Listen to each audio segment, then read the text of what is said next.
এই ভারতবর্ষের সুমহান ইতিহাসের কথা মাথায় রেখে আমার মনে হচ্ছে এই কবিতাটা তাৎপর্যপূর্ণ হবে।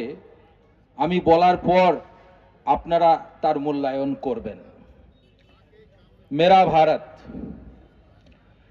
मैं उस भारत से आता हूं, मैं उस भारत से आता हूं जिसकी होठों पे गंगा और हाथों में तिरंगा है। ओ भारत जो कभी सत्यम शिवम सुंदरम, कभी वंदे मातरम और कभी पंजाब सिंधु गुजरात मराठा द्राविड़ उत्कल बंग है। मैं उस भारत से आता हूं जहां ठुकराए हुए लोगों की शरण स्थली बन जाता है और 7 समुंदर पार परदेशियों को भी सिस्टर्स एंड ब्रदर्स कह के बुलाता है। मैं उस भारत से आता हूं, मैं उस भारत से आता हूं जो विश्व को हितोपदेश और कर्मयोग सिखाया लेकिन खुद कभी अपना पराया नहीं सीख पाया।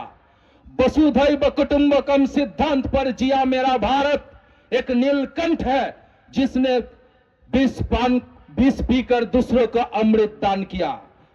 मेरा भारत कर्मण्यवादी का रास्ते गाता है, तीनों लोगों के स्वामी होकर भी माखन छुड़ाता है और महाअवतार होकर भी माता की हाथों मार खाता है। मैं गौतम बुद्ध की भारत से आता हूं जहां जनहित के लिए एक राजपूत सन्यासी बन जाता है।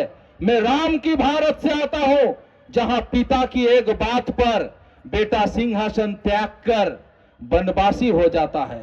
मैं उस भारत से आता हूं जो वीरता का वसुंधरा है। मैं उस भारत से आता हूं जहां स्त्री को उसको स्वाभिमान से पहचानता है। एक कुमारी मां को महासती कुंती के नाम से जानता है और 5 पति वाली द्रौपदी को हम देवी मानता है। मैं उस भारत से आता हूं जहां जनहित के लिए सभी लोग समर्पित है। आज अपना परिचय इसलिए दिया क्योंकि प्रणाम करके परिचय देना हम भारतवासी का शान है। जय हिंद, वंदे मातरम।